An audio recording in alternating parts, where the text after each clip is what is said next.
Deciding the best anime of all time seems like an insane task. You know how much quality anime there is out there? It's a lot. But to narrow this down just a little bit, I'm gonna have to take out my personal bias. Everyone has personal bias when it comes to ranking anime. Like me personally, I would put Love is War, Chihaya Furu, and Madoka Magica in my personal favorite anime of all time, but are they truly the best? Objectively, probably not. So with personal bias gone, I want to start off with some honorable mentions. These are fantastic anime that are awesome, but just I don't think make the cut. This may be controversial, but I have trouble putting recent anime as a definite greatest of all time. Things that aired in the last like 5 years and are still going are hard for me to label the greatest and best anime. Things like Chainsaw Man, Demon Slayer, and even surprisingly great newcomers like Oshinoko and Spy X Family just need a bit more time before we can rank them fully. Then there are other honorable mentions that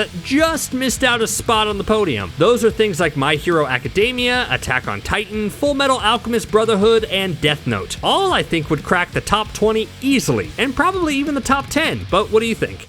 So if those heavy hitters don't make the best of all time, then what does? I think what qualifies you to make a best of all time list is cultural impact, longevity, and quality. Now those last two things, longevity and quality, sometimes work against each other. Animes that go on forever and have a ton of filler episodes tend to lose quality at some point or another. I mean, if you go for 500 episodes or more, there's no way they're all winners. But two anime immediately come to mind when I think about something long running with major cultural impact and a comfortable level of quality, give or take your feelings toward filler. And that's Dragon Ball Z and One Piece. The Dragon Ball franchise is probably one of the most successful crossover hits and likely was the starter anime for a lot of now obsessive anime fans. That, I think, earns it a spot on the best of all time. And then One Piece has over 1,000 episodes. That's crazy. And it still has its fans and has still maintained a strong cultural impact. But on the flip side of longevity, you have open and shut anime that last like one season, but they make enough of an impact to be considered one of the greatest of all time. The two other anime that I think deserve to be in contention for greatest of all time are Cowboy Bebop and Neon Genesis Evangelion. Let's start with Evangelion. Yes, it's a controversial anime for sure, but it's also unique in the mecha genre and explores heavy themes that probably scarred a lot of young people who wanted to just watch robots fight each other. But it's definitely one that sticks with you long after it's over. And then there's Cowboy Bebop, which is by every definition of the word, cool. Its impact on all things pop culture cannot be understated, and you can see its influence every time someone makes a space show or a western show or a space western show. And it has an all-time great theme song, which helps raise it to the very top, right? What do you think could be in contention for greatest anime of all time? Let me know in the comments below. Thanks for watching CBR. See you next time.